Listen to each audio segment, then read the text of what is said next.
Yeah, peeps, it's Tersse back on the squat box once again. And I don't know, I mean, I don't know how to label this video, but it's about religion and non-religion and states, you know, nations and stuff like that. Right? A lot of the time what you'll get in debates, you know, or maybe not debates, but you know, these sort of panels where there's like 4 or 5 people, you know, you 2 or 3 religious people and 2 or 3 maybe semi-religious or atheist, and then they're asking them questions about, like, you know, well, if, you know, if we're going to be looking at, you know, what makes people good, then how do we find it throughout history? Nearly all the organisations for the past 200 years who have done anything about going to prisons or going to welfare houses and trying to improve the you know, the lot of prisoners or welfare recipients and stuff like that. How come, you know, a lot of the organisations that do that are all religious organisations and there's very few secular organisations? I would just turn and say, well, you've got to look at the history, you've got to look at the time that, you know, you've taken these statistics from. A lot of the time, you know, access to prisons, to talk to prisoners, it was controlled by the state, because it's the state that are locking these people up, and they only gave access to religious organisations. They didn't give access to non-religious organisations, which didn't exist until, like, you know, the last fucking 50 or 70 years, you know. Before that, the last 200 years before that, you couldn't get into a prison to talk to a prisoner unless you were part of the church, because they had absolute access given by the state. But if you talk to me and says, I'm an atheist organisation and don't believe in God, please can I have access to go in and talk to your prisoners and try and help them not to be so bad when they come out of prison, you wouldn't get fucking a foot in the door. But so long as you're a religious organisation, depending on the state you're in, you know, yeah, you know, some states, the Catholics would have told, you know, in Italy, that the Catholics were the guys, the people going into the prisons and converting people in prison and making them better people, and in England it would be the Protestants for most of the last 200 years, and in America it would be the Protestant and the evangelical, and you know, and then you have the state in America controlling who's going to have access to, you know, kids. I mean, don't tell me the Boy Scouts in America was not a religious organisation up until just basically the last fucking 10 years.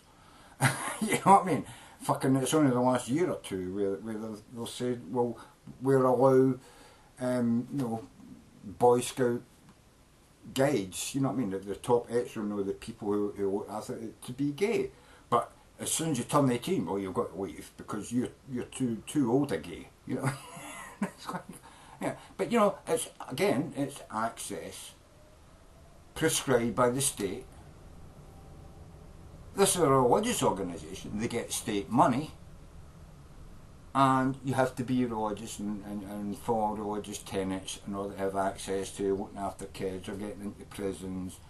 It's only in the last sort of like 50, 70 years where you've seen non-religious organisations being formed to go in and help to reform prisoners and stuff like that and look after kids and you know, I mean, you know, this is the thing. Whenever they turn around and you know, when you ask that kind of turn around, well, if you look over the past history, you know, it's always been religious organisations who go in and give the alms. You know what I mean?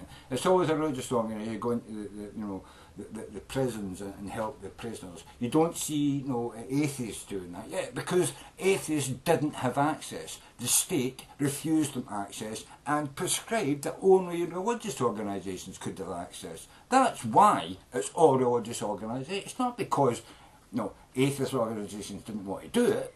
It's because the state in whatever country you look at just wouldn't give them access. So that's what I would say about all this bullshit about, no, well, where was all you atheists looking after all the prisoners? Well, yeah, we wanted to, but we just were refused access. refused access because they seen us as the devil, the evil. You know what I mean? You're going to make them worse. Whereas, when you actually look at it, non-religious giving is much better, has a much more fruitful and a higher percentage of success than religious organisations who move into these areas. Who have been, not moving, they've been there for hundreds of years, and our fucking prison system is a result of that access they were given. That's what I would premise, you know what I mean? Our prison systems didn't change because hand in glove, the state and the religious organisations who were given access to the prisons didn't care about changing and helping the prisoner. They wanted to fucking tick boxes which the state and the religious organisations said these are the boxes that needed to be ticked before you got parole, before you were considered as not a recalcitrant, etc, etc, etc. These are all set up by the state and the religious organisations who were given strict access before any other organisation. And it's only in the last, I wouldn't even say 50 to 70, I would say it's only in the last 20 to 30, 35 years that you've seen non-religious organisations start to move into the area of helping, prisoners who are long-term imprisonment to leave prison and, adapt to a normal way of life. Before, it was like, when you were in prison, the state controlled you, the church had access to you to convert you to religion, and if you did so, you got parole and you were let out. Simple as that. That was the way it was before. But once you got out, most religious organisations had no interest in you anymore, because you were out in the street and you could go or come and go as you pleased to the church.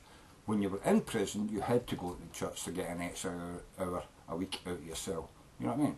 So that's what I'm saying, you know what I mean? People flock to religion in prisons because the state gave religious organisations access to the prisoners, and they don't give access to non-religious organisations. But once you leave, religion doesn't care. They're not going to follow you up. They tell you to go to this church or that church, you know what I mean? But if you don't turn up, they're not chasing you down and asking you to come back into the fold. They got you while you were in prison when you couldn't fucking, refuse. Now you can go your own way when you get out. They're not interested, they're not chasing you because they know it's a lost cause. Whereas, if you look at what non-religious organisations do, they try to get in contact with you inside. They try to get you educated. They try to get you interested in passing certificates. You know what I mean? They try to get you interested in furthering your life and bettering yourself. And when you leave, they don't forget you. They follow you up and they try to help you to get into, an e-tech or a higher education certificate. They don't see many religious organisations doing that because they know they've lost you. Once you're out, they've got no control of it. They can only control you while you're inside the state's control. You're there, locked up, you've got to go to fucking church. You know what I mean? To try and benefit yourself and get you a parole, whatever, shorten your sentence. Once you get out, bang, you're gone. So they have total access, and within certain states, you know what I mean? America, Britain, most of Europe, you know what I mean? It's like, yeah, the state religion has got total access, and if you're a non-religious organisation, you have to fight your way to get access to these prisoners, you know what I mean? So that's what I would say about this. Why do you see so many religious organisations involved in helping, prisoners? Well, it's because the state is slanted on your side. You automatically get access because you're a religious organisation and you're not doing anything bad. But as soon as you come up as a non-religious organisation, well, atheist fucking anonymous or whatever, it's like, you've got to prove to us that you should have access. The Catholics get it, the Protestants get it, the Jews get it, the Muslims get it, the Moors get it, you know what I mean? The Mormons fucking get access, you know what I mean? You want to get coffee, not tea, and you want to get hot chocolate, well, not coffee. You get coffee or tea if you're non-religious, but if you're a Mormon, it's like you can say I'm a Mormon. You're going into prison. Well, when they come round at night with the last hot cup of tea before you go to bed, you know, the Mormons get, and the Jehovah's, they can't take caffeine, so they don't get tea or coffee. They get hot chocolate. If say I'm an atheist, or you know, a Catholic, or a Protestant, yeah, you get tea or coffee, that's it. You don't get the choice of chocolate. Special fucking, you know, dispensation for religious organisations. And that's what I'm saying. Now, that's why there is more religious organisations involved with people who are in prison than non-religious organisations. It's changing now, but very, very slowly. And only because the states prefer to let their chosen religious people get into the prisons. When they hear that you're not a religious organisation, when you say you're secular, they immediately think atheists don't want them in there, you have to prove that you've got a right to be in it, and then you've got to go through all the rigmarole of getting access. Whereas, you turn up and say, we're a Catholic organisation, bang, there you go, rubber stamp, in you go, talk to the prisoners, you know what I mean? That's why, over the last fucking 300 years, you see more religious organisations involved with prisoners to help them to become normal people. But they only do it when they're in prison, most of them. I'm not saying all of them, there's probably a few that follow up, but most of them, they're only interested in getting access to prison and getting you when you're a captive.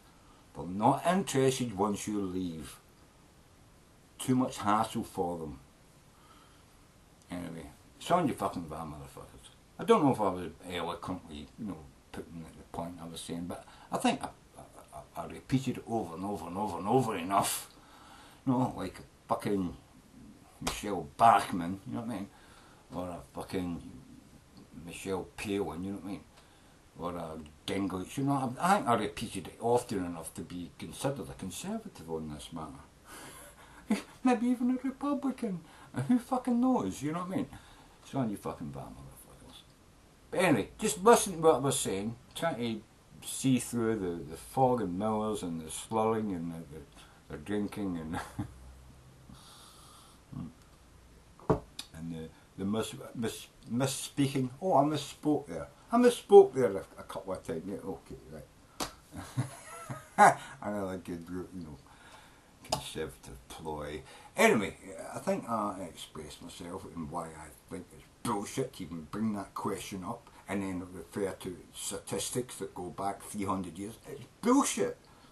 Most states beyond the last fucking 35 years, you know what I mean, for the last 300 years, were all only given access to the religion of the state's choice at the time. Yeah, and that's why religions are the most prominent in prisons, and you don't get so many secular organisations, although we're seeing more of it now. It's simply because of access. Given, because you can't just go to it, but you need to go to the whatever fucking organisation in your country controls access to your prisons and convince them that you should be allowed to go in and talk to the prisoners. Because not them, they can just go into prison and talk to them, you know. But religious organisations get a special dispensation to go into prisons, and non-religious organisations have to fucking really, really push in order to prove that they should have access, and I think I've been over that. So, you fucking